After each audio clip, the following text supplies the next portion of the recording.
तुम्हाला पण Parel workshop update बघायचंय, चला दाखवतो. मित्रांनो आता आपण परेल वर्कशॉपच्या इकडे आणि आतमध्ये जाऊन तुम्हाला दाखवतो काय अपडेट आहे. परेल वर्कशॉप एंट्री मारल्यानंतर परेलचा विघ्नराज बाप्पाची ट्रॉली बघायला भेटणार आहे. ट्रॉली समोर ईश्वर आर्ट्स आहे आणि तिकडे गरुड मूर्त्या बघायला भेटणार आहे. इथे स्टीलचे पार्ट आणि लाकडाचे पार्ट रेडी होत आहेत. आपल्या एक ट्रॉली बघायला भेटते परेल वर्कशॉपमध्ये, खेतवाडचा मोर्या. मित्रांनो आपल्याला इथे बाप्पाची मूर्ती बघायला भेटते आणि मूर्तीवरचं नाव लिहा कमेंट मध्ये. तुम्हाला दाखवला परेल वर्कशॉपचा अपडेट. आता आनंद ते सरच्या वर्कशॉपला चला. मित्रांनो हा आहे परेल लालबागचा ब्रिज. इकडून आपल्याला समोर जायचं या गल्लीमध्ये.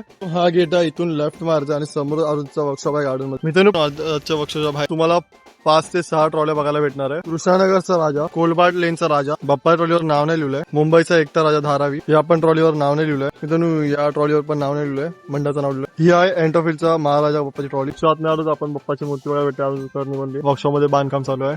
तुम्हाला परेल वर्कशॉप आणि आरुणचा वर्कशॉप. आता आपण जाऊया गणसंकुल वर्कशॉपात, चला. गणसंकुलच्या 5च्या गेटच्या इकडे आणि इथून तुम्ही बघा आतमध्ये ट्रॉली दिसते आपल्याला. आपण आता आलोय गणसंकुल वर्कशॉप जाऊया आतमध्ये. एंट्री मारल्यावर आतमध्ये अंबरआर्ट्स आहे, समोर सार्थक आर्ट्स आहे. लेफ्ट आणि राईट साईडला घरगुती बाप्पाच्या मूर्त्या रेडी होत आहेत. आर्ट्स मध्ये 2 ट्रॉल्या आल्या आहेत, समोर पार्ट रेडी होत आहेत. आजच्या ब्लॉग मध्ये एवढंच. तुम्हाला प्रॉपर डिटेल मध्ये ब्लॉग बघायला असेल तर आपल्या बायो मध्ये किंवा तुम्हाला खाली लिंक येते ती टॅप करा आणि आपण डायरेक्ट भेटूया ब्लॉग मध्ये. तोपर्यंत बाय.